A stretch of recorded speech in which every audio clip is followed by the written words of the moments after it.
bonjour à toutes et à tous. Merci Maître. Effectivement, et vous étiez présent également. Je vous remercie également pour ce que vous avez pu témoigner ce jour-là et apporter aussi. Et pour rebondir aussi à ce que vous disiez précédemment, on peut aussi, vous parlez du Bataclan, mais on peut aussi avoir cette image aussi du permis de conduire. Lorsque le permis de conduire est retiré, on n'autorise personne à rouler le samedi de 14h à 16h.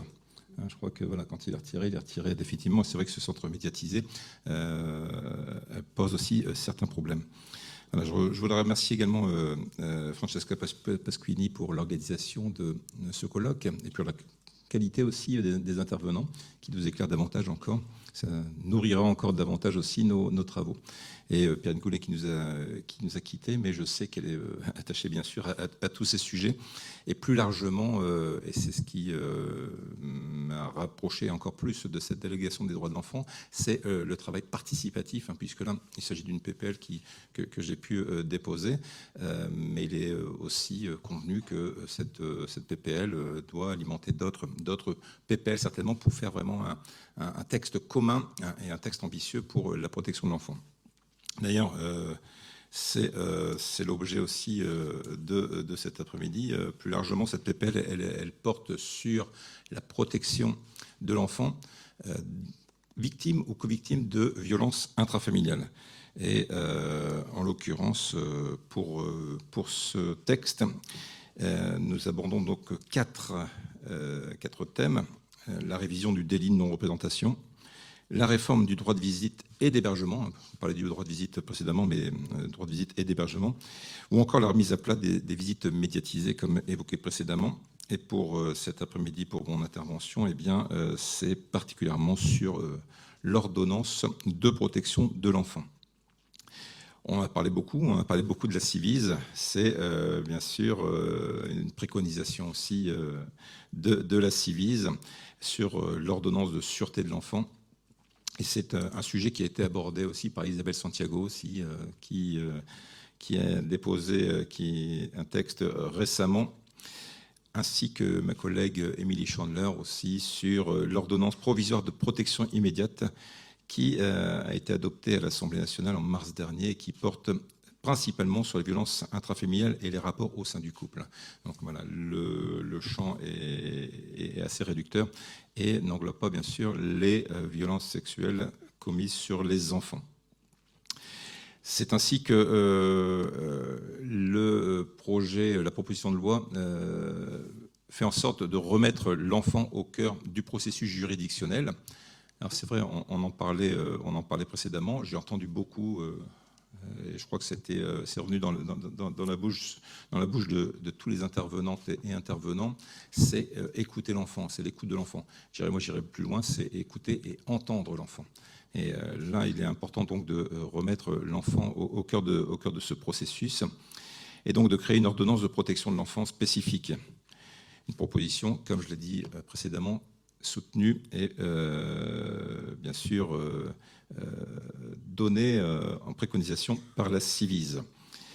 Je remercie à ce titre l'association Protéger l'enfant et le collectif pour l'enfance dont on a parlé aussi, puisque voilà, on a nourri aussi toutes ces réflexions ensemble. Et je pense sincèrement que vos travaux et vos témoignages ont été riches et essentiels. Et puis, bien sûr, donc, cette préconisation 26 de la Civise qui vise à créer une ordonnance de sûreté de l'enfant permettant aux juges aux affaires familiales de statuer en urgence sur les modalités d'exercice de l'autorité parentale en cas d'inceste parental vraisemblable. Donc, le concept, c'est la saisine automatique du juge aux affaires familiales en cas de soupçon ou de révélation de violences intrafamiliales.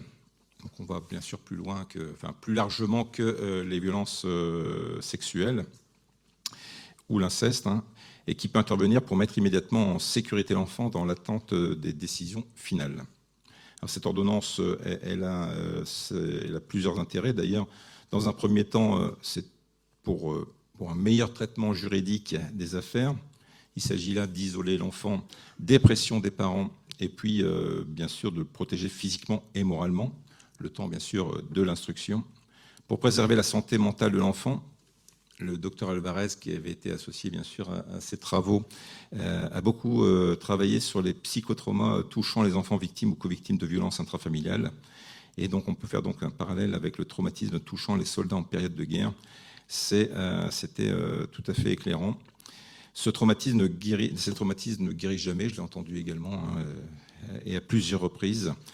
Il débouche la plupart du temps sur des maladies somatiques, de la dépression, voire des addictions.